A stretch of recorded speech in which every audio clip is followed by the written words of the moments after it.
Galera, beleza?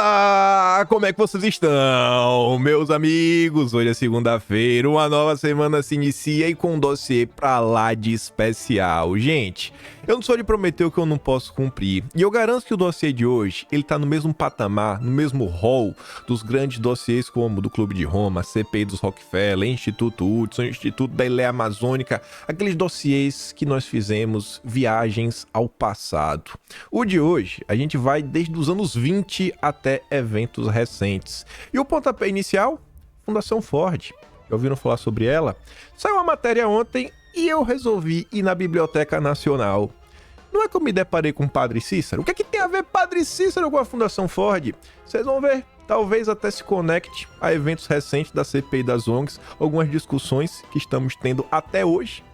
Surge lá talvez nos anos 20, ou talvez antes disso. Depois tem a foto do FHC, com um nome atrás. O nome completo é SEBRAP, não tá dando pra ver a última letra. Sabe que grupo é esse? Vocês deveriam saber. A gente vai falar sobre isso porque a nossa Constituição pode estar extremamente influenciada por essas pessoas. Vocês vão entender o porquê eu estou falando isso. Para depois falarmos um pouco sobre diálogo interamericano. Tem a foto do FHC ali, né? Tem ali o Lula. E talvez, gente, sem brincadeira nenhuma, sem querer aumentar demais as coisas, talvez até a estratégia das tesouras foi criada propositalmente e não pelo PT e pelo PSDB, mas por forças transnacionais. Muita coisa pra gente comentar no vídeo de hoje. Meu Deus do céu. Senta que a história é longa e eu espero não me perder nela, porque tem muitas coisinhas que eu, ao longo dos textos, vocês vão ver a quantidade de notícias que a gente vai comentar. Espero que fique com menos de 1h10, mas vejam só. Ontem de manhã, né, pra vocês, pra mim ontem à noite, antes de dormir, tava dando um bisu nas redes sociais, etc, tudo mais, conflito internacional. Falei, não, beleza, vendo ali uma coisa ou outra. Só que apareceu a notícia falando de Brasil. Falando de uma fundação muito conhecida e que no passado a esquerda fingiu criticar. Porque hoje, pelo amor de Deus, né? É a fundação que, junto à Open Society e várias outras, são as que mais patrocinam os zongueiros brasileiros. E aí eu me deparo com essa nota da Folha de São Paulo. O anti-woke é a nova máscara para o ismo, né? Os preconceitos. Diz o presidente da Fundação Ford. Pronto. Agora você não pode ser contra a lacração. Se você for contra a lacração, você é um preconceituoso. Aí, vamos dar uma olhada bem rapidinha nessa nota. Ao mesmo tempo, a expressão passou a ser tratada, pejorativamente, como sinônimo de politicamente correto ou a cultura do cancelamento, né? A expressão woke, ou wokeismo, numa batalha cultural que provocou a chamada onda anti-woke. Nela, surfam medidas contra educação sobre gênero, né? Ideologia de gênero, diversidade nas escolas, restrições ao debate sobre ismos, blá blá blá, né? Isso lá nos Estados Unidos. Você sabe muito bem do que a lacração e a doutrinação se trata. Esse discurso aí cai quem quer.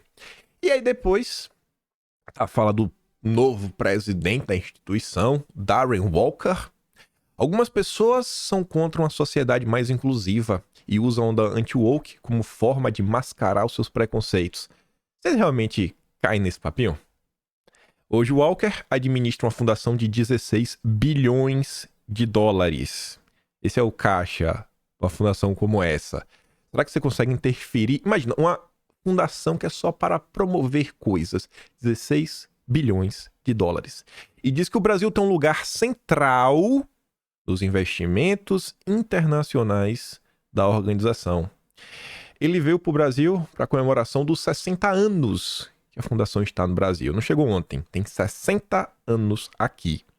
E aí anota lá para frente, ali, ó. Em visita ao Brasil, mês passado, para o aniversário de 60 anos do escritório da fundação do país, o Walker encontrou com um grupo de direitos humanos, ativistas digitais, lideranças indígenas, movimento, papapá. A fundação Ford é parceira da Folha no projeto Quilombo do Brasil. A Folha também tem uma parceria com a Open Society Foundation no projeto Planeta em Transe. A Folha de São Paulo realmente tá de parabéns. Tá de parabéns. Ele esteve ainda com a Guajajara, com a Aniele Franco, aquela do aviãozinho da FAB, e com o Capelli, braço direito do Dino. Aí eu falei, beleza. E agora que a gente começa a nossa viagem ao tempo. Vamos ter que voltar para os anos 20. E eu confesso para vocês que eu nem achava que ia virar um dossiê. Tava me planejando para montar o vídeo, falar de eleições hoje. movimentações partidárias. E aí, por causa da situação internacional que está acontecendo, eu falei, cara, eu queria muito entender como tudo isso aí começou. Eu cheguei lá na Biblioteca Nacional para saber, Israel, Oswaldo Aranha. Eu queria saber como foi o processo, né, da criação do Estado, os primeiros conflitos. Aí eu comecei a ver muita coisa. Falei, já que eu já tô por aqui, vou botar a Fundação Ford. E eu sempre gosto de ver assim, quando foi a primeira vez que um jornal brasileiro falou da Fundação Ford. Como eu vi que ela foi criada nos anos 30, eu botei lá, a partir de 1930, vi o que tinha. E não é que eu achei a notícia. Eu falei, não é possível que é isso daqui. E vamos, né? Vamos na nossa viagem de volta ao passado. Ainda não é os anos 20. Essa foi a primeira notícia que eu me deparei sobre a Fundação Ford. Saiu no O Jornal, é o nome do jornal, O Jornal, né? Muito bom esse nome. No dia 21 de maio de 1932, quando se escrevia sábado com 2 letras B. A seca com 2 C e os seus flagelos. A bandeira dos diários associados pelos sertões do Nordeste, na meca do fanatismo nordestino, Juazeiro de Padre Cícero, a bênção de meu padrinho. Tende piedade desta América. Aníbal Fernandes, enviado especial dos diários associados aos sertões nordestinos. Eu não vou ler a nota toda, mas vou pegar a parte que eu achei muito interessante, que lá para tanto, ele vai narrando, aí ele bateu um papo com o Padre Cícero, que tá ali, ó. Dentro de alguns minutos, estamos em frente em frente do profeta, e o homem alquebrado arrastando-se lentamente, guiado por um dos auxiliares. Apresentações. O Padre Cícero senta-se e começa a conversar animadamente. Pedimos as suas impressões da seca, diz algumas palavras a respeito, refere-se ao projeto dantes anunciado de se transportarem as populações nordestinas para o sul, manifesta-se contra, acalora-se, diz que queriam impor o sertanejo, ou o exílio, ou bater as botas, exalta a ação do governo da República, que em tempo desistiu da medida, antipática e antipatriótica, relembra os sofrimentos dos sertanejos acerca das secas e o banditismo. Aí, senhor, pedimos-lhes uma mensagem. Padinho Padre Cícero, deu uma mensagem pro Diário dos Associados. E ele falou, refere-se ao problema da constitucionalização. O Padinho Padre Cícero era partidário de um sistema, de uma Constituição, não como a de 91, abre aspas, para Padre Cícero. Queremos, diz ele, uma Constituição para ser uma nação livre, mas tendo como princípio básico Deus. E ataca fortemente a Fundação Ford, critica os governos que nos venderam a América Inglesa, discorre largamente sobre a infiltração estrangeira no Brasil. Aí eu falei, peraí, pô. Padinho Padre Cícero tá falando da Fundação Ford, tá reclamando, nos venderam. Falei, o que é que tá acontecendo? Aí eu tive que ir atrás. Aí eu já fui lá na Biblioteca Nacional. Padre Cícero, né? Estrangeiros. Aí fui botando um monte de coisa, até achar. E quando eu boto Ford, aí começava a aparecer um monte de nota que entendia a palavra Ford como foro. Nossa, parecia a mim uma coisa que não tinha nada a ver com o que eu queria. Mas eu insisti. Quem procura, acha. E aí vamos voltar. 4 anos antes. 6 de janeiro de 1928, no jornal Amanhã. Um protesto do Padre Cícero. O velho sacerdote apela para o governo no sentido de que não se vendam terras do Brasil a Ford. Enquanto nossos parlamentares atualmente querem entregar o Brasil de mão beijada para as grandes instituições, né? BlackRock, Pedra Preta, quem sabe colocar também na nova Rota da Seda. O importante é vender o Brasil. O importante é abrir mão da nossa soberania. No passado, tínhamos pessoas preocupadas com a nossa soberania nacional. Padre Cícero, lá do Ceará, é um sacerdote que não se julga pouca coisa, tem-se em conta de um batuta de marca. Quando, da Batalha Europeia, ele escreveu ao Kaiser intimando a pôr termo àquela polvorosa luta. O homem é brabo. Primeiro grande conflito mundial, escreveu a carta. Para esse negócio aí que eu tô mandando. Antes de senhor Bernardes, era o Arthur Bernardes, nosso 12º presidente, que depois, quando foi deputado, foi o responsável para impedir a internacionalização da Amazônia, que foi o Instituto Internacional da Lei Amazônica, temos vídeo sobre isso. Pediu lá para Bernardes, né, aconselhado a conceder anistia aos revolucionários. Mano, vamos tentar acalmar o país. Aí agora, sabedor de que o capitalista Ford havia comprado terras na Amazônia, enviou ao presidente da República o seguinte protesto. Isso em 6 de janeiro de 28. Grava essa data, que o pai de Cício mas fez um gol de placa. Posto que declínio da existência, vencendo já a última etapa, que é a Previdência... Nossa, esse português é aprove limitar para os meus dias terrenos, sou levado não só como brasileiro, porém também como político que veio do império para o regime, a letra toda diferente, regime republicano, ao qual tenho servido sem desfalecimento e ainda principalmente como sacerdote católico que deseja uma pátria forte e unida, a protestar com veemência contra a indébita concessão de terras brasileiras sob capciosos fundamentos, porém virtualmente lesivos aos interesses pátrios, constituindo um atentado criminoso à integridade territorial do nosso Brasil. Ele está falando da questão dos Ford, que podia comprar uma terra na Amazônia. Na Amazônia! Olha só! 1928. Lá no final ele fala isso tudo, a revelia do Congresso Nacional e finalmente a vasta extensão, ainda no Amazonas, de terras vendidas ao capitalista americano Ford. Aí você fala, rapaz, será que pai de Cício não tava pegando no pé do Ford demais? Pai de Cício, não faz isso. Mas pai de Cício era o profeta. Era o profeta, gente. 6 de janeiro de 28. Pois bem, 21 de dezembro de 28... 12 meses depois, né? Não é 12 mesmo, porque não completou um ano. 11 meses depois. Quase um ano depois. Não tinha um ano completo. O mesmo jornal Amanhã vem nos trazer essa nota. Ford, o rei da Amazonas. Olha só. Vê se Padre Cícero não estava certo. Vê se não acontece agora com os cogumelos que a CPI da ONG estava falando, que eles tiram de lá para revender outro local. Né? O que eles extraem da Amazônia levam para outros locais, minérios, madeiras, né? O europeu adora reclamar. Ai, meu Deus, desmatamento. Mas na hora de comprar um mogno de qualidade é o primeiro. Brasileiro tem móvel de MDF quando tem. Todo, né?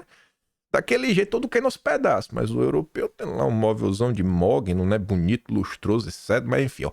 Notícias do Amazonas relatam novos escândalos praticados pela Fundação Ford. Não se trata unicamente da escravidão de brasileiros, mas também das alfândegas. O que é que está acontecendo? Os homens do poderoso supermilionário estão pintando o diabo, servindo-se da pobreza de caráter de vários patrícios nossos para a vitória de suas ambições pecaminosas. A estes deveremos volver nossas vistas? São estes os maiores patifes da mútula de assaltantes da dignidade e dos interesses materiais do nosso país.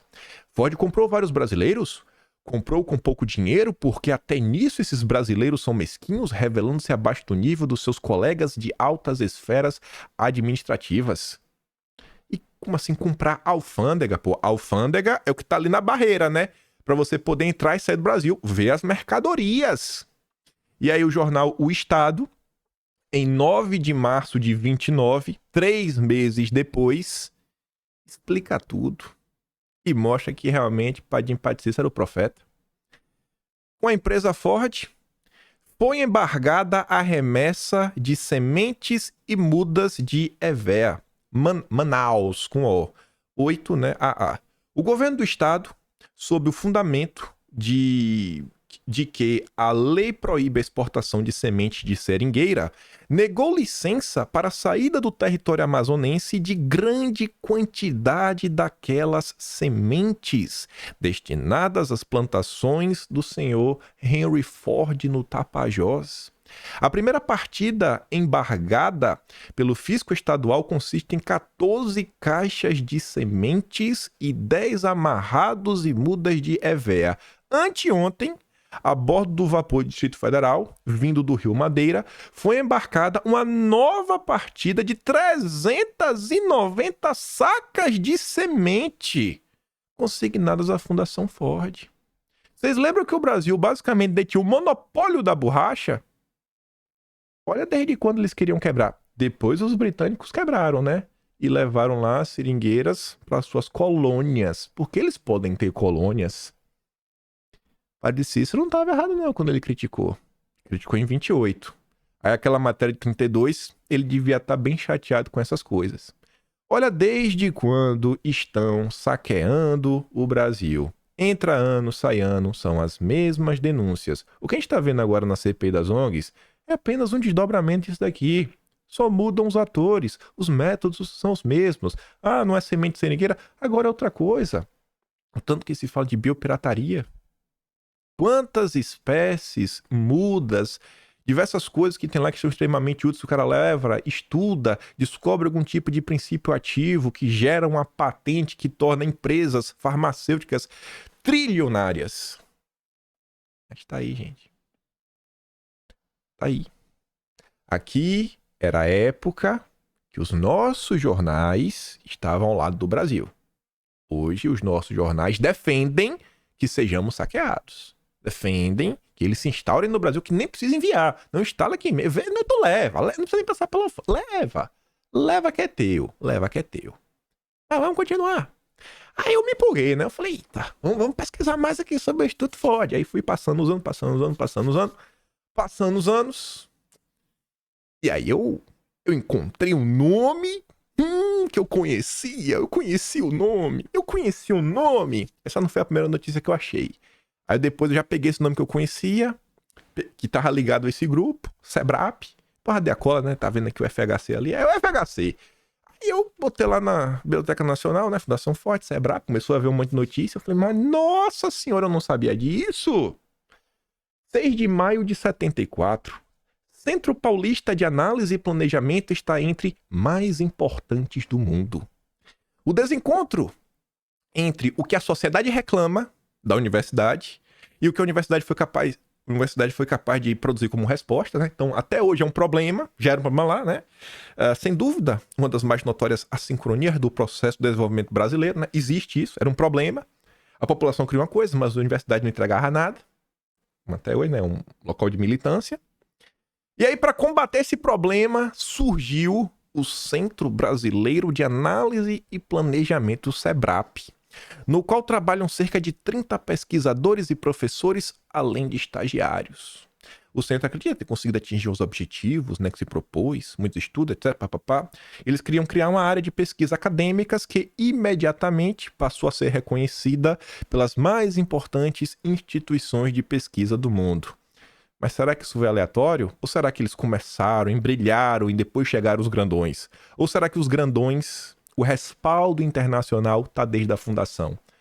Está desde a fundação. Eu só estou fazendo aquelas perguntas para ficar mais interessante. Os objetivos do grupo. O objetivo do Sebrap era promover um programa autônomo de pesquisas e treinamento técnico no campo das ciências sociais, né? Muita sociologia no meio. Manter contato com diversos grupos acadêmicos com as mesmas preocupações, né? Conectar as esquerdas do mundo, basicamente isso. Foi assim que, logo após a sua criação, a Fundação Ford reconheceu sua importância e destinou a verba de apoio a todo o programa que fosse dele desenvolvido. Mas isso é fake news. Isso é fake news. Não é que foi logo depois que a Ford apareceu. A Ford apareceu antes. A gente vai chegar lá. Mas isso só se soube 30 anos depois, né? Que aí o responsável deu com a língua nos dentes. Uma história da população brasileira, né? Ele tá falando o que ele já fez. Fez vários trabalhos. Um desses trabalhos que o Sebrap já tinha feito ali em 74 foi um estudo a pedido da ONU sobre a população brasileira. Também fez um estudo sobre o comportamento reprodutivo. Procura minhas regras, né? Sebrap é dirigido por Cândido Procópio, Fernando Henrique Cardoso, Juarez Rubens Brandão. Vocês conhecem Fernando Henrique Cardoso? Vocês conhecem ele? Amigo do Lula? Vocês conhecem ele? E fingia, eu sou o adversário. Conhece Fernando Henrique Cardoso? Era marido da senhora Ruth Cardoso. Foi presidente do Brasil por 2 vezes. Mas vamos lá. Aí o tempo passou, eu continuei pesquisando, né? Aí eu já tô aqui, não tá na ordem dos meus achados. Aí em 95, Fernando Henrique Cardoso já tava dando com a língua nos dentes. E ele conta, não é que criou o grupo e depois a Fundação Ford veio. Não. Ali a matéria do jornal Pioneiro, do sul do Brasil, 31 de dezembro de 94, último dia do ano, né? E 1º de janeiro, não, final e início do ano. Enfim, ele tinha acabado de ser e acabar de tomar posse como presidente. Aí em um pedaço da matéria fala o seguinte: com o habeas corpus ganho no Superior Tribunal Militar, Fernando Henrique Cardoso voltou ao Brasil em meados de 68 para vencer o concurso para a Cátedra de Ciência Política. Em abril de 69, em São Paulo, ele foi aposentado pelo AI-5. Farto de exílios, ele procurou uma alternativa para continuar no Brasil, o FHC. Numa conversa com 2 amigos, na mesma situação, o filósofo José Arthur Gianotti e o economista Paul Singer, começou a conceber um centro de estudos. E é em setembro daquele mesmo ano, setembro de 69, FHC, que já tinha uma verba de $180 mil, imagine quanto não era $180 mil em 1969. Valia mais do que dinheiro. Doada pela Fundação Ford para edificar o Centro Brasileiro de Análise e Planejamento. Rapaz, que onda é essa, hein? Que onda é essa?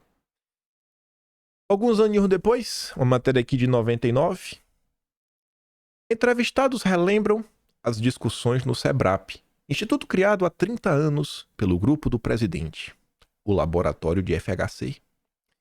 Tem lugar nas universidades públicas e muito menos no governo, perseguido pelos militares. Intelectuais de esquerda criaram, há exatos 30 anos, um instituto que acabou desempenhando um papel fundamental nas discussões da teoria econômica e política e na formação de quadros para vários partidos políticos de PT, Partido dos Trabalhadores, do Lula e do PSDB. A formação do PT passa pelo Fernando Henrique Cardoso. Rapaz. Principalmente, né? E para vários grupos. Parte da história do SEBRAP, sim, é esse grupo. O Lula tem que agradecer a seu amigo FHC. É reconstruído no livro Conversas com Economistas Brasileiros 2. Praticamente todos os 12 entrevistados fazem referências diretas ao SEBRAP ou ao resultado de pesquisas feitas por economistas que trabalharam no Instituto. Singer relembra que a aposentadoria compulsória de um grupo de professores da USP, em abril de 69, uma espécie de, fim anunciado. Nós sabíamos, logo que a 5 saiu, que a gente não ia ter chance. Mas o SEBRAP foi planejado antes da aposentadoria por um grupo de amigos. Entre esses amigos estavam Fernando Henrique Cardoso, senhora Ruth Cardoso, Elza Bercó, Juarez Brandão Lopes, Cândido Procópio, José Arthur Gianotti. Algum desses professores tinham participado durante anos de um grupo que se reunia quinzenalmente, cada vez na casa de um, para estudar o Capital de Karl Marx. Olha aí o FHC.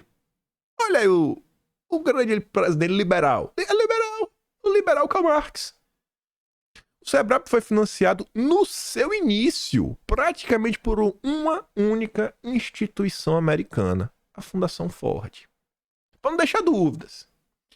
Aí, olha que engraçado. Vamos voltar no tempo agora. 20 de agosto de 1977. O jornal Cidade de Santos. Era um sábado. Olha a manchete. Vice-líder do governo denuncia ação comunista. O vice-líder do governo na Câmara Federal, o deputado Eduardo Galil, voltou a denunciar a infiltração comunista no país, em documento distribuído ontem, no qual pede o fechamento do SEBRAP, o grupo lá do Fernando Henrique.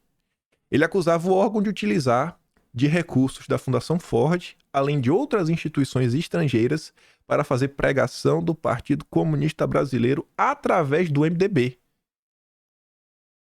Será que ele... Eu acho que ele estava mais muito preciso. Muito preciso. Mas, assim, de um jeito sem igual.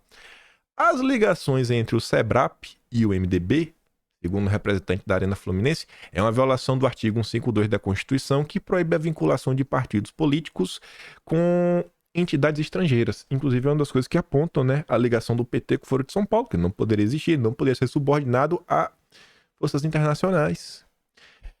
Desfeito o SEBRAP, Desolidifica-se grande parte do partido do PCB, né? Partido Comunista Brasileiro. As suas orientações serão suspensas até o reagrupamento dos comunistas noutro núcleo central, conclui o documento. E, gente, o Eduardo Galil não poderia estar mais certo. E por quê? Em 10 de outubro de 1998, na edição da revista Manchete, lá da família Bloch, que era da Manchete, da Rede Manchete também TV, que tinha Cavaleiro do Zodíaco e o Hakusho, marcou a nossa infância de forma muito bacana. Eles, em 98, o tempo já tinha passado. Podia contar os segredinhos sobre o MDB e o SEBRAP. E olha só, lá bastante na matéria, a matéria se chama Uma Vocação para o Poder. Os analistas de hoje acreditam que a paranoia dos militares de 64 empurrou aquele jovem que lia Sartre e estudava o Capital para sua espetacular carreira política. Vocês querem me falar que Fernando Henrique ele cresceu por causa dos militares? Gente, eu acho que nesse momento do vídeo tá claro, né? Fernando Henrique, sem o apoio, né, do cacau, do dinheiro, primeiro para estudar em Sartre, né? Pra tá lá, não é que lia Sartre. Para estudar em Sorbonne, ele estudava em Sorbonne, se não me engano, né? Tava exilado, tinha muito dinheiro, falava vários, era intelectual. O cara tinha bala na agulha. Depois montou um grupo que tinha apoio de uma das maiores fundações do planeta. Aí vocês querem me falar que foi porque os militares. Pelo amor de Deus, né? Pelo amor de Deus. Fernando Henrique só é o que ele é cada Fundação Ford. E de outros grupos que apareceram ao longo do percurso. Assim, não tinha como essa nota ser mais imprecisa, mas beleza. E aí vem uma informação extra, né? Aí diz que com o AI-5, ele foi aposentado da sua carreira de professor e aí ele conseguiu uma verba de 180 mil com a Fundação Ford para criar o SEBRAP.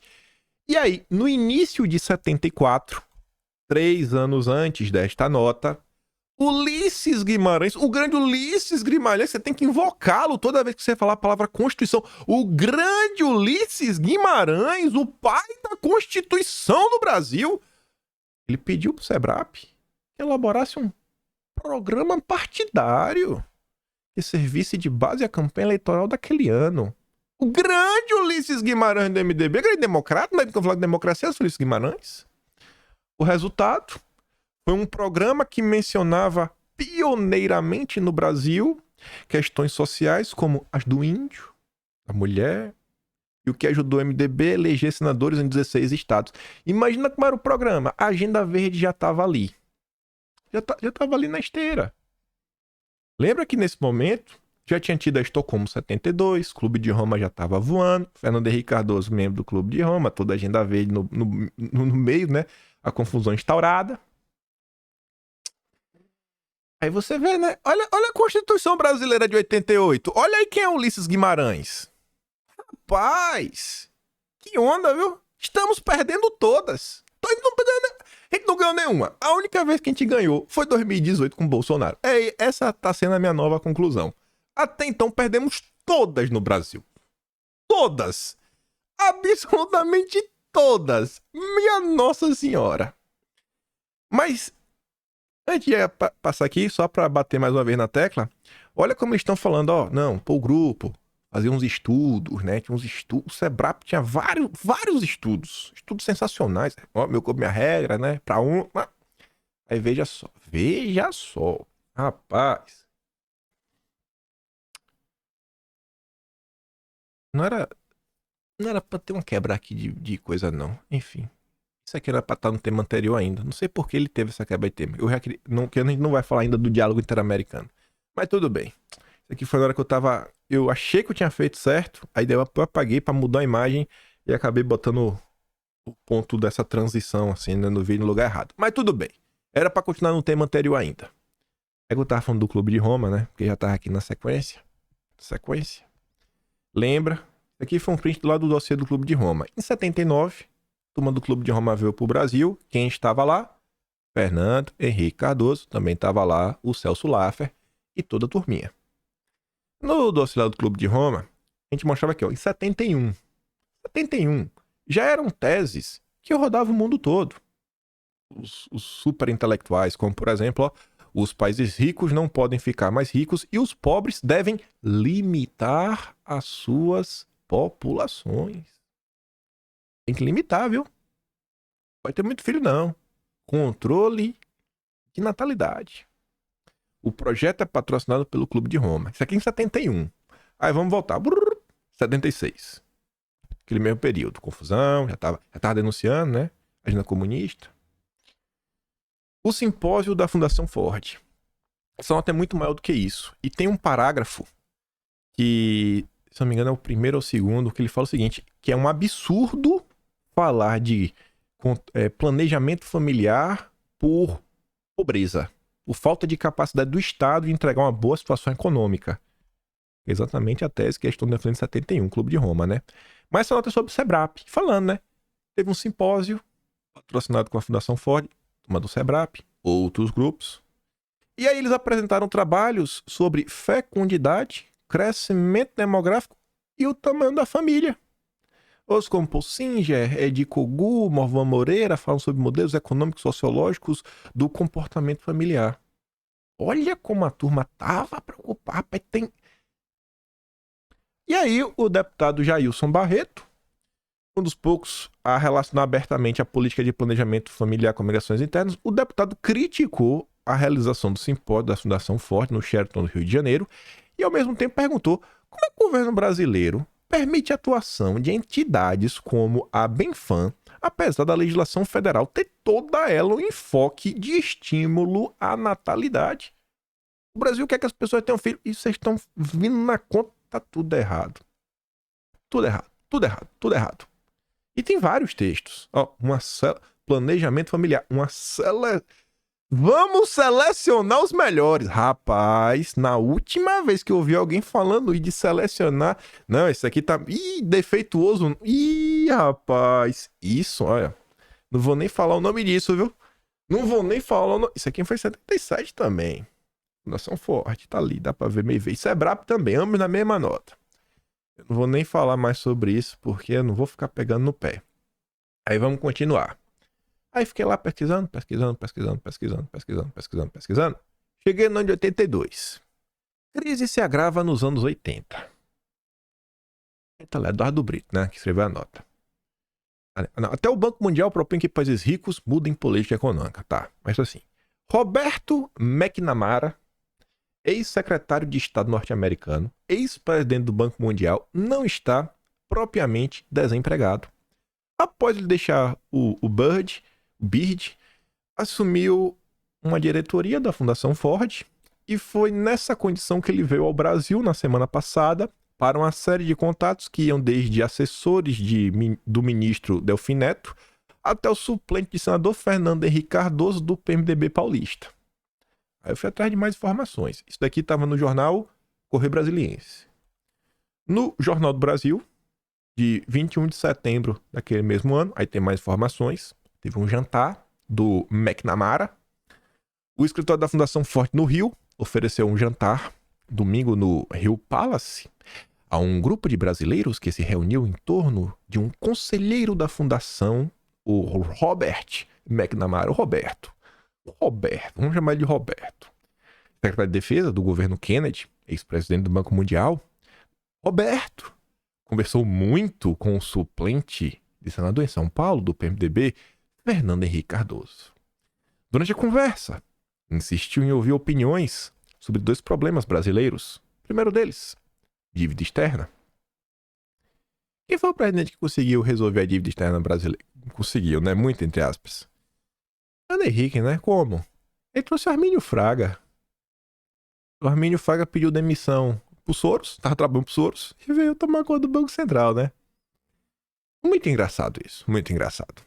Como o Brasil vai resolver, né? E a sequência político-eleitoral ocorrerá depois das eleições de novembro, né? Vamos ver isso aí, né? Vamos montar aqui vamos começar a construir um projeto político. O projeto político demora tempo para sair do papel. Quis saber também qual a imagem que os brasileiros têm hoje dos Estados Unidos. E Fernando Henrique Cardoso disse que tal problema já não preocupa como preocupava 20 anos antes, ou seja, em 62. Se a gente parar para olhar, pessoal, assim de forma bem bem sem emoção no coração. Jogou por muito tempo. Surgiu, assim, começou a ser fomentada na sociedade como assim, que os Estados Unidos é a personificação do amor. Como se tudo que eles fizessem estivesse 100% certo. Eles não erram. São xerifes do mundo, né? Olha, eles podem fazer tudo o que eles querem. Não, é pro nosso bem, é pro nosso melhor. E você vê que essa ideia é meio complicada, né? Você vê que no Brasil trabalham o tempo todo para destruir a identidade nacional. Nos ensinam que toda a nossa história não presta. A esquerda, grande parte dela, acha que o golpe começou em 1500. De 1500 para cá, tudo dá errado. Parte da direita coloca 1888, né? Teve o 89. Teve lá a proclamação da República e já acabou tudo. Até o Império tava, até ali ainda dava para encontrar alguma pessoa a ver só. Depois acabou. Então, assim, foram anos e mais anos e mais anos e mais anos de destruição, sei lá, da sociedade, da identidade nacional.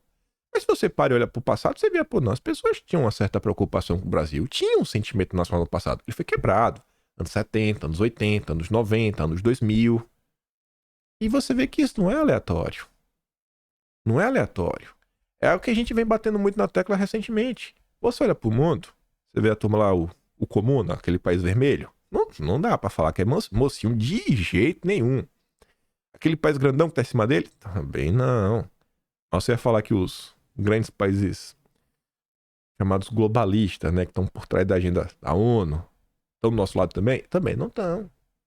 Mas veja como é interessante fomentar essa ideia. Não, que vem de lá. Eles são muito bem, são muito bons. Não, as ONGs americanas, elas estão investindo no Brasil porque elas querem nos ajudar. Não tem nada de errado. Não, fica de boa. Olha a preocupação que ele tinha. Os brasileiros ainda acham que a gente está fazendo alguma coisa errada. Eles ainda se incomodam com as nossas interferenciazinhas. Lembro que nos anos 60, final dos anos 50, teve a CP do Rockefeller. Teve aquele escândalo lá das latinhas. Nossa, eu esqueci qual foi o nome da empresa. American Can, que era do Rockefeller, né? Que a decisão acabou meio que uma espécie de um CAD lá do Sumok, que era do primo do Alckmin, que foi essa decisão. Só vai lembrar disso daí quem assistiu o dossiê da CP do Rockefeller. Então, veja como são as coisas. Veja como são as coisas. Essa visão romantizada interessa a eles. Aí sim, aqui que era pra ter agora aquela quebra. Pra gente entrar na questão do diálogo interamericano. Aí eu continuei dando um bizu, né? Continuei pesquisando um monte de coisa. E aí eu me deparo com essa nota aqui, 19 de agosto de 1994. Fernando Henrique Cardoso sequer tinha sido eleito. As eleições não tinham acabado. Um terço de Geraldo Luiz Lino é amigo do Lourenço Carrasco, do Máfia Verde. Amigo mesmo, estão juntos até hoje aí. FHC e Dilma, garapa do mesmo tonel. Eu não trouxe a nota inteira.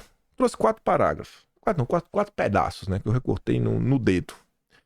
Na medida em que em que a corrida para as eleições presidenciais entra na reta final, uma polarização parece manifestar-se entre dois candidatos aparentemente antagônicos. De um lado, Luiz Inácio Lula da Silva, a cabeça de uma coligação de esquerda, e Fernando Henrique Cardoso à frente de uma coligação de centro-esquerda-direita.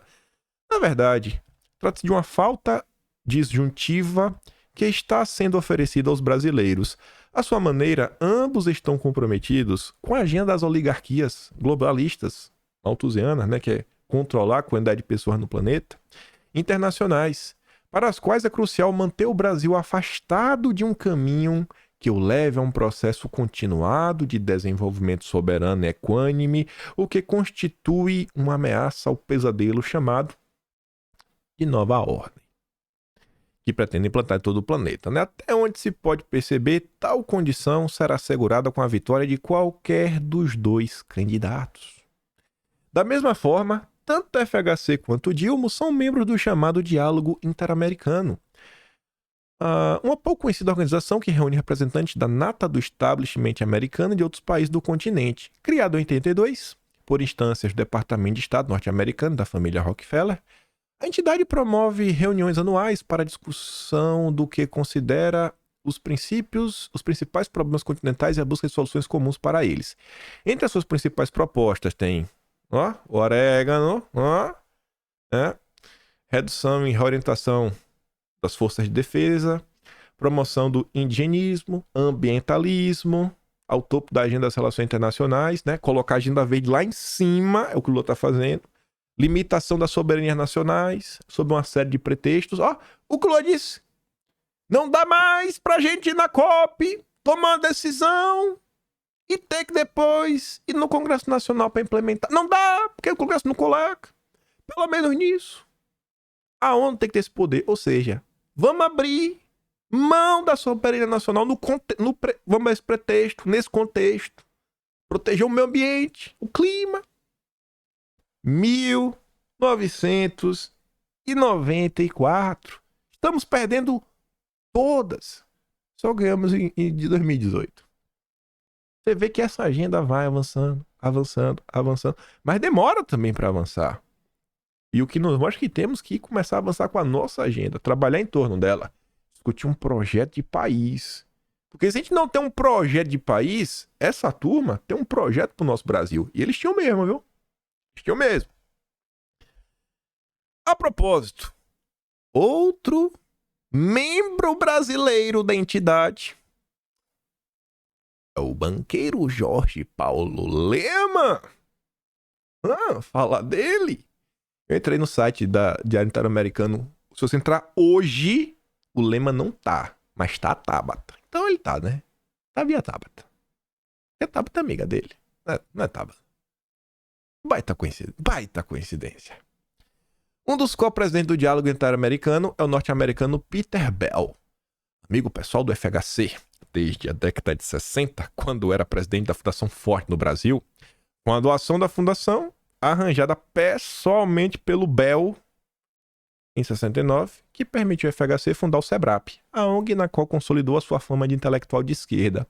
Agora, não seria surpreendente que tais círculos estivessem ativos em favor de um candidato tão simpático às teses da nova ordem, que tem um diálogo interamericano dos principais veículos de propaganda no continente.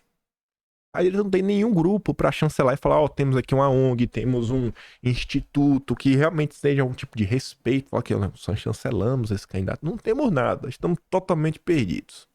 Precisamos de um projeto de país. Aí eu fui atrás de mais informações, né? Eu vi isso aí que o Geraldo Luiz Lino falou. Eu falei, pô, dá uma olhada, né?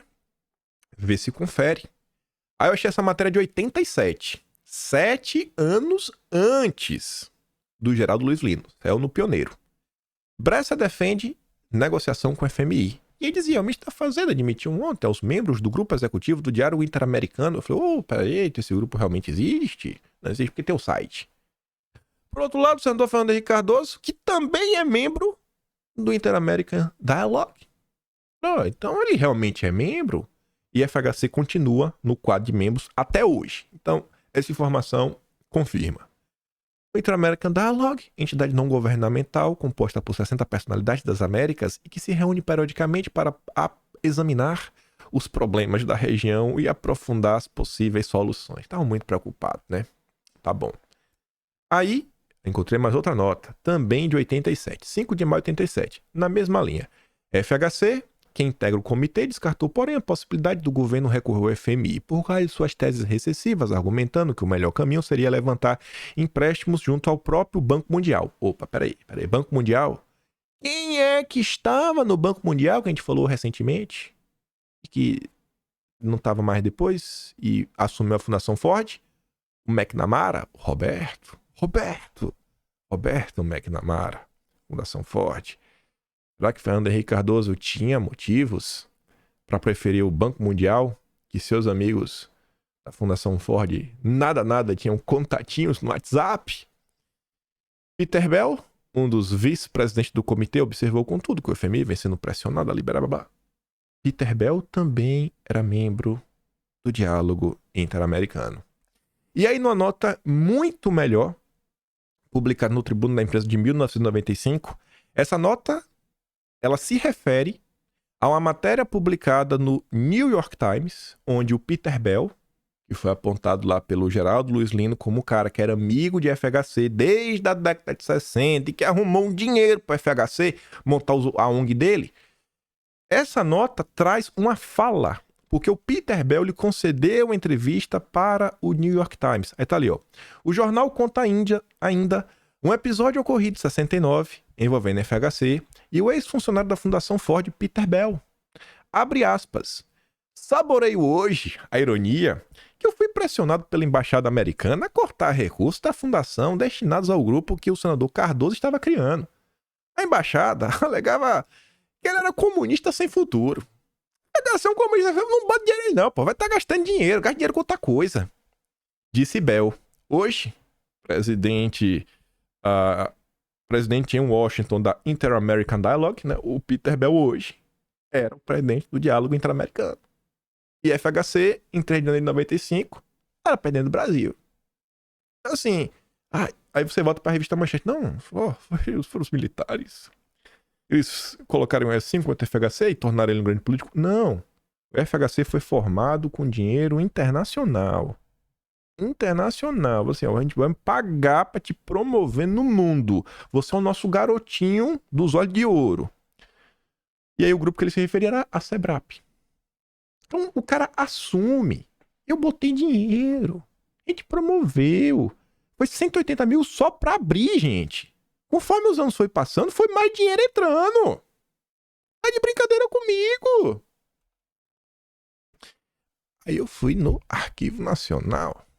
O Arquivo Nacional não é tão bom de procurar as coisas. E é muito demorado. Mas, pra minha sorte, eu achei um documento confidencial produzido pela Secretaria de Inteligência da Aeronáutica no dia 12 de janeiro de 1994. Qual era o assunto? Ministro da Fazenda. Quem era ele? Fernando Henrique Cardoso. Aqui é um documento secreto da inteligência. Isso é um verdadeiro dossiê. Vamos ver o que eles falavam, né? Vou para a parte que me interessa. Tá falando da FHC. A partir de então, diversas publicações vêm apontando o ministro da Fazenda como os fundadores, 82, e até hoje membro do Diálogo Interamericano.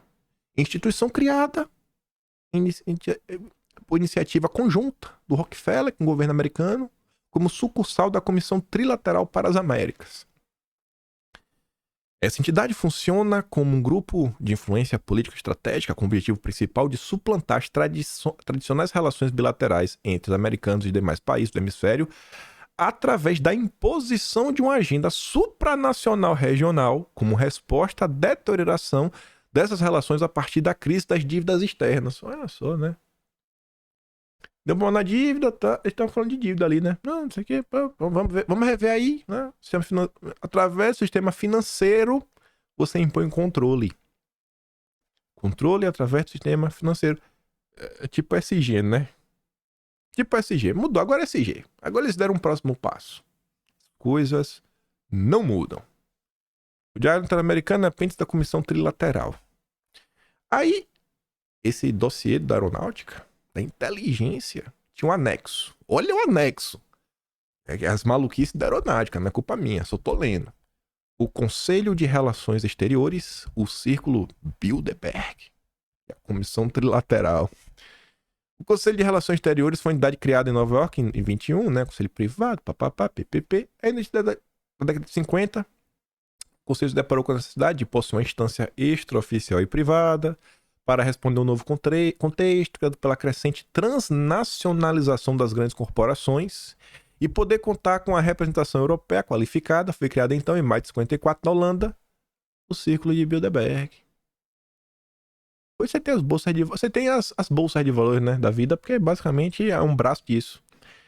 As empresas transnacionais continuam impondo suas vontades através do compliance. Vai botar lá um montinho de regra, faz o lobby, né? Aí o lobby cria umas mudanças nas legislações que os pequenos e médios quebram, só eles vencem.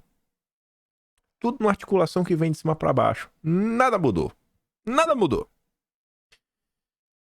Quando o processo de aprofundamento, né, de promessas internacionais, lá nos anos 70, foi criada a Comissão Trilateral em 73 pelo Rockefeller e o Brzezinski. Talvez eu comente sobre isso, essa comissão, porque eu tinha visto uma thread que lá no Twitter, interessante, uma menina lá, ela fala Clube Romano de coisa, E aí ela trazia essa comissão. E aí eu fui atrás dela porque ela falava de um cara chamado Samuel Huntington.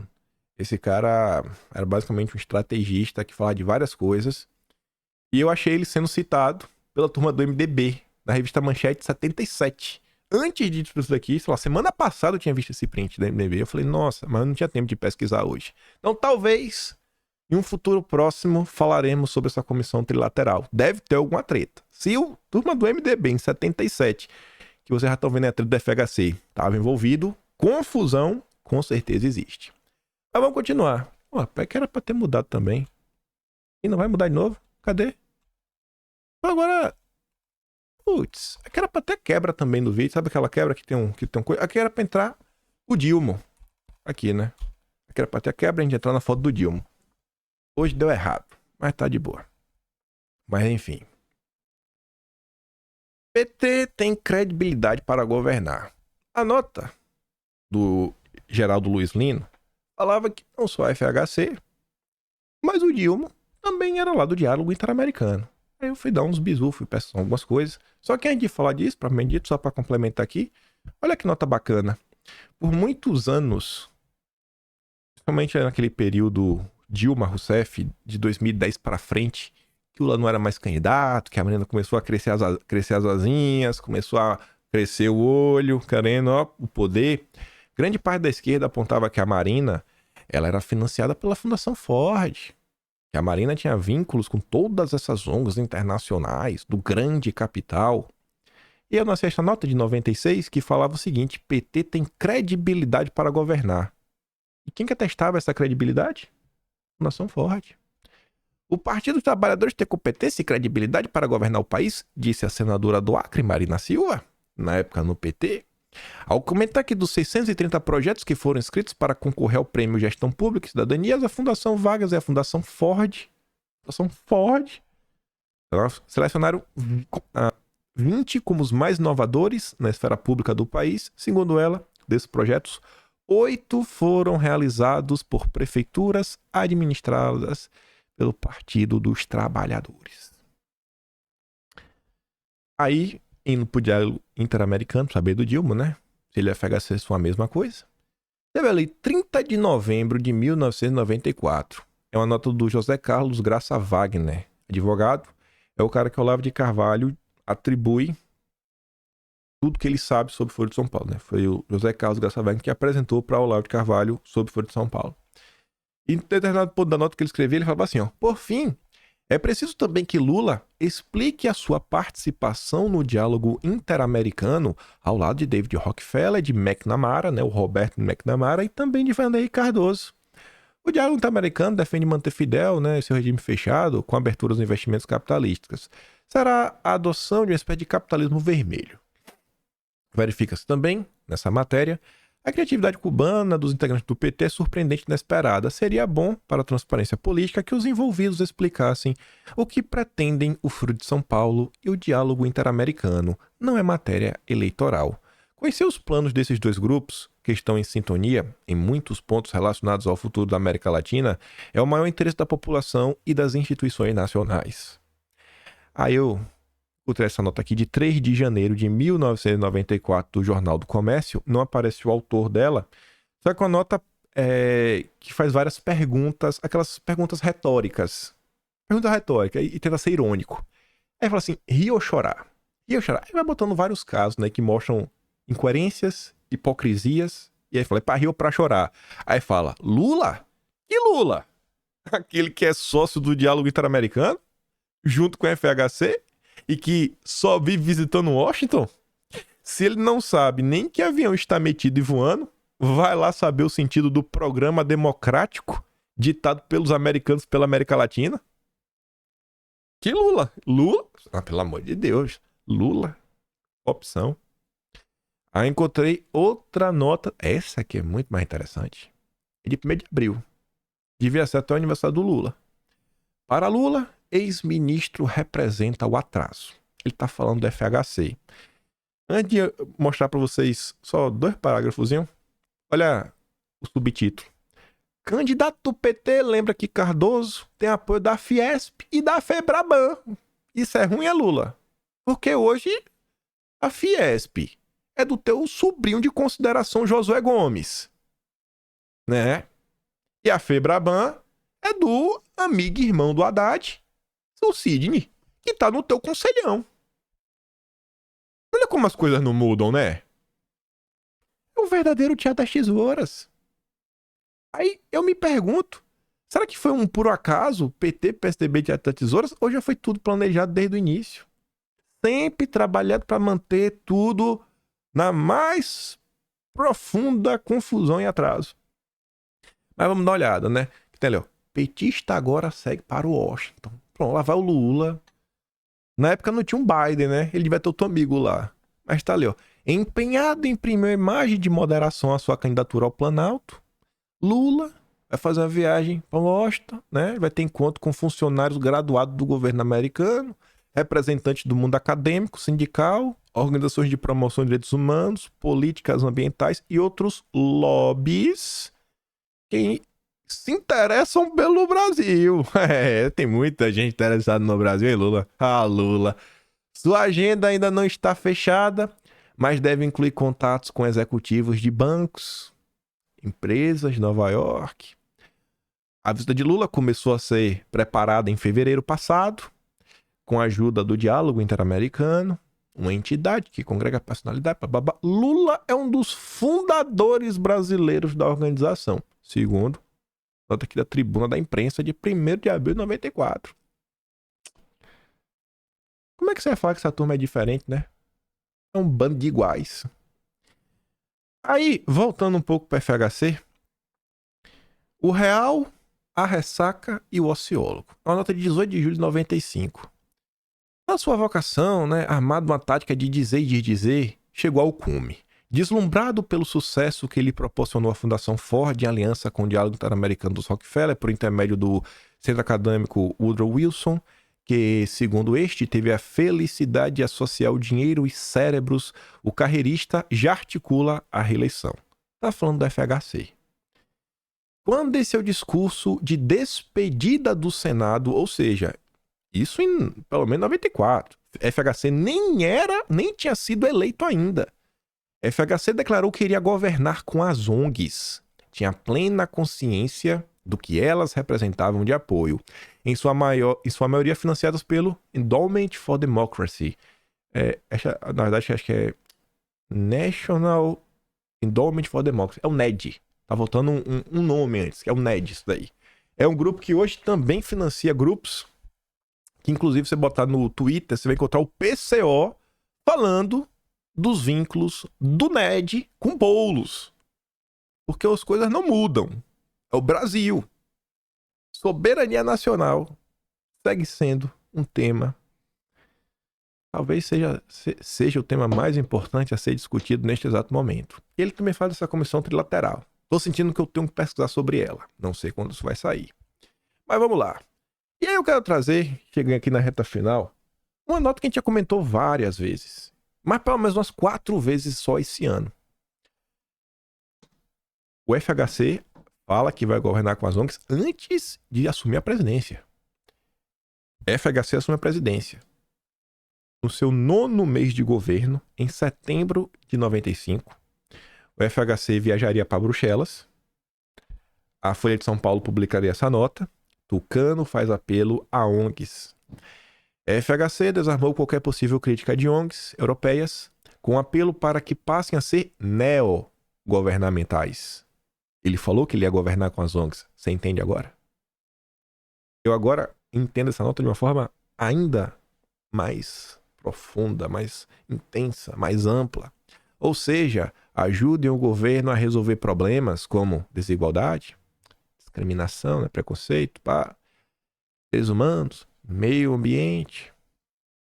Ou a sociedade se organiza, será impossível reverter tudo. É exatamente o que o Lula pede o tempo todo. O apoio do povo. E no final do dia da Globo, né?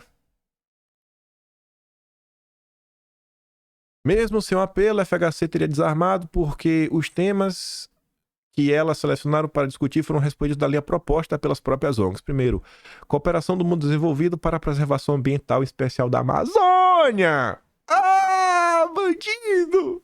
FHC concordou com a responsabilidade compartilhada.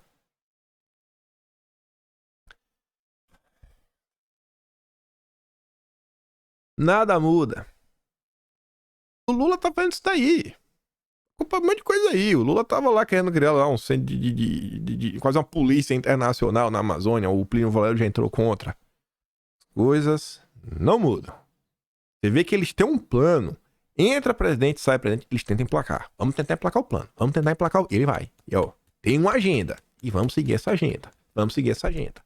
Então a gente precisa ter a nossa agenda. Porque se a gente não tiver uma, eles vão ter pra gente. E a deles é muito ruim. Política para indígenas. Participação da sociedade civil na avaliação de projetos de desenvolvimento. Não é o que acontece hoje. A Ferrogrão não pode sair do papel porque o Zongueira não deixa. A Petrobras não pode explorar a margem equatorial porque o Lula não deixa. O Ibama não deixa.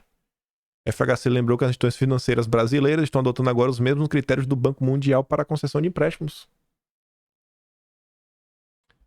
O nosso compliance nacional vai seguir as ordens das instituições superiores, né? Agora vai tudo ficar certo, vamos controlar o câmbio. Foi que a galera perguntou pra FHC, né? O McNamara, Roberto, e aí? Ó, mano, essa dívida externa aí, viu? Vamos resolver aqui entre nós, viu? Vamos resolver aqui na broderagem. Vivemos o caos criado por todas essas pessoas. Obviamente não sai tudo do jeito que eles querem, na velocidade que eles querem, mas, gente, vejam como todas as agendas que essa galera já discutiu no passado, um dia ela avançou. E levou, às vezes, décadas. Olha desde quando essa turma está discutindo. Olha a importância de ocupar cargos na máquina. Autarquias. Uma vez um amigo meu me falou, e eu falei isso para vocês em 2021. Na época eu não conseguia compreender a amplitude da frase que meu amigo disse. Ele falou, cara, a gente vive até hoje num Brasil criado pelo FHC, altamente regulamentado pelas agências reguladoras. O FHC é o pai das agências reguladoras, controla tudo através dessas regrinhas. Regrinha pra cá, regrinha pra lá, regrinha pra cá, regrinha pra lá, regrinha pra cá, regrinha pra lá. E aí você diz quem pode participar e quem não pode. Quem vai ser favorecido, quem vai ser prejudicado. E tá aí. Isso aqui é de ontem não, semana passada. Guajajara enviadino 10 terras indígenas para demarcação em meio à derrota com marco temporal. Né? Aproveitou o marco temporal, bota pra andar. Vamos demarcar a terra. Vamos demarcar. Black convida FHC para a terceira via. Será que a FHC foi catapultado para os grandes círculos de poder porque ele é presidente do Brasil, porque o Brasil isso, porque aquilo outro, ou porque esses grupos internacionais têm interesse e vêm atuando no Brasil por décadas e décadas e décadas e décadas e mais décadas? A CPI das ONGs foi a CPI mais importante deste ano, mais importante que o do dia 8. Pena que ela não ganhou a notoriedade que precisava, o alcance que precisava, muito menos a divulgação pela imprensa, né? A Globo abafou como um todo. Mas tá ali falando, né? Pô, vamos... Aqui, ó, a terceira via seria, né, um diálogo de partidos socialistas e sociais-democratas em busca do que Blair chama de terceira via. O convite direto surgiu durante encontro, ontem em Londres, de lideranças socialistas, sociais-democratas, 17 países europeus. O encontro ocorre sob o guarda-chuva do PES, sigla em inglês para Partido dos Socialistas Europeus, um conglomerado menor do que a velha Internacional Socialista. O Robin Cook disse que o encontro foi uma demonstração de força e da vitalidade da social-democracia na Europa. Naquele momento, 12 dos 15 países da União Europeia já estavam nas mãos dessa turma. Tudo que eles não querem é um projeto soberano, um projeto nacional, um projeto de nação, um projeto de país. Essa turma quer literalmente derreter com todas as nossas fronteiras e soberanias e mandar a ordem de cima para baixo. Continuar mantendo a gente como colônia, gente. Nada muda. A mesma coisa. O Tony Blair tava aí semana passada ou retrasada. Aqui no Brasil com Lula bateu foto juntos. Fernando Henrique inicia amanhã viagem à Suécia, Polônia e Eslováquia. Nessa aí era para mais um evento da terceira... A governança progressista era o nome do encontro da terceira via. Quem tava lá além dele? O Antônio Guterres. Hoje é o secretário-geral da ONU. Já foi primeiro-ministro de Portugal. Avanço da direita ameaça velha turma da terceira via. Isso na Europa. E aqui pra gente encerrar o vídeo de hoje, o Fernando Henrique falava assim, ó. Terminou a terceira via lá, enquanto, né? O comunicado dizia que tinha que democratizar a globalização e manter a disciplina econômica como condições para haver justiça social. FHC e Tony Blair negaram enfaticamente que a terceira via estivesse em risco. Acho que tivemos êxito e nossas ideias são muito consideradas hoje em dia. Disse lá o Tony Blair. Para ele é um consenso hoje que temas como ismo, mudanças no clima, reformulação do sistema financeiro devem ser tratados de forma conjunta e global. O que é o crédito de carbono se não mudança no sistema financeiro? O que é a regulamentação da FEBRABAN? Falando quem pode e quem não pode ter acesso a crédito, né? Falando aí para os frigoríficos, se não for a reformulação do sistema financeiro. O que é o sistema de compliance do BNP Paribas, que fala quais terras podem ser financiadas? Não, terra na Amazônia só, que é terra produzida desde 2008. O que é uma reformulação do sistema financeiro internacional, se não essas novas regras que vem tentando implementar aí, como por exemplo, você abre o banco, tem lá ó, as emissões de carbono que você já está fazendo. Gente, é tanta coisa. É tanta coisa que está avançando. E isso tudo tinha que ser tratado de forma conjunta e global. Mais adiante, nós rejeitamos o dogma livre mercado, mas em nome de buscar mais e melhores empregos, nós vamos buscar reformas que abram os mercados, investir em conhecimento e promover a inclusão social por meio de políticas mais ativas no mercado de trabalho. Ou seja, usar o mercado para avançar com políticas. Ou seja, a agenda SG no mercado financeiro, que é o que eles estão fazendo, tá? Coloquei de novo a manchete, mas não precisava. E aí a FHC se vangloriava. Ele falava que no Brasil era difícil encontrar alguém que quisesse se classificar como conservador. Seria uma prova de que o pensamento de centro e de centro-esquerda terceira via está em ascensão, não em declínio. Não existem conservadores no Brasil. Em resumo, a proposta do grupo é aproveitar os benefícios da sociedade de mercado e conjugá-los com um estilo de governo mais focado em questões sociais. O mercado com os aspectos sociais. Agenda SG, tá aí. Quem são os conservadores no Brasil hoje? A turma de verde e amarelo, os patriotas. Preocupados com a soberania nacional, que amam seu país, que tem realmente um senso de nação. É tudo que eles não queriam. Essa foi a nossa única vitória, junto com a de Bolsonaro em 2018. Precisamos discutir um projeto de nação. Precisamos ter um plano. Precisamos ocupar realmente espaços nesse Brasil, moldado na Constituição de 88, do Ulisses Guimarães, que pedia conselhos pro SEBRAP do FHC. Então imagina a nossa Constituição, né? E só para encerrar, deixar aqui de sugestão para quem quiser. Dossiê Roda da Fortuna. É o que eu falo do CP dos Rockefeller. Vai ter muita outra coisa. Dilma Soros. Eu trago essas notícias aqui do final, falo mais coisas. Me aprofundo mais nesse debate terceira via e tudo mais. Episódio lá 1328. E Lei Amazônica, que eu falo da tia que está na nação, Lei Amazônica, blá blá blá. 1359, eu começo a falar de Fórum Econômico e começo a falar do Clube de Roma, e aí o do Clube de Roma mesmo são esses dois, o 1400 e 1402. E esse ainda tem mais um pouquinho sobre o Clube de Roma, o 1403, e o 1410 é do Instituto Hudson, mais uma vez tentando internacionalizar a danada da Amazônia. E por alguma razão, eu não sei porque, ele não tá entrando pra minha página, que eu gosto, que é essa daqui, que tem os temas divididos. Mas agora tá aí, na mão grande, forçado. Chegamos ao fim de mais uma grande história. Triste, mas de coração, por mais triste que seja, eu me empolgo só de falar, nossa, realmente tira assim a venda dos olhos, né? Você fala assim, pô, beleza, agora eu sei como é que eu tô sendo enganado. Eu tô sabendo como é que estão me enganando. Me deixa um pouco mais tranquilo. Veja como são as coisas, né? Veja o que tá nos jornais antigos. É só ir pesquisar, bicho. Um pedaço de nossa história. Uma história que não nos foi contada. Eu acho que esse vídeo merece ser compartilhado, né? Fala a verdade. Fala a verdade. E se você gosta do meu trabalho, passa também no canal. Tem um plano de valeu. Tem um P na descrição. Tem um Atlas brasileiro, kimpai.com.br. O único registro da história nacional confiável. E que vai ter isso daí, né? No Atlas de outubro. Tô vendo que uma vez por mês tá surgindo uma boa história. Eu já tô esperando a próxima. Já estou esperando. E assim que eu souber, eu vou contar pra vocês. Na boa, compartilha esse vídeo. Manda para umas pessoas de coração mesmo. Veja aqueles outros. Veja os problemas reais e veja, por exemplo, o que vem sendo discutido nas últimas horas nas redes sociais. Olha a quantidade de especialistas que surgiram de assunto que você vê que claramente as pessoas não têm nenhum conhecimento. Eu acho que a gente tem que realmente se preocupar cada vez mais com o nosso país, o Brasil. Beleza? Ninguém é contra. Todo mundo quer viver em um mundo de paz. Mas, gente, isso daqui é extremamente importante. Olha tudo que está acontecendo nos últimos anos. Décadas e mais décadas de planejamento, de trabalho para colocar em prática. Ou a gente se debruça sobre as questões sérias, ou eles vão continuar avançando. Fico por aqui. Mais uma vez, manda esse vídeo para uma pessoa e fala, cara, reserve um tempo, escuta. Olha o que está aqui, é só notícia de jornal. Ele não está inventando nada da cabeça dele. E é isso. Beijo grande. Fui.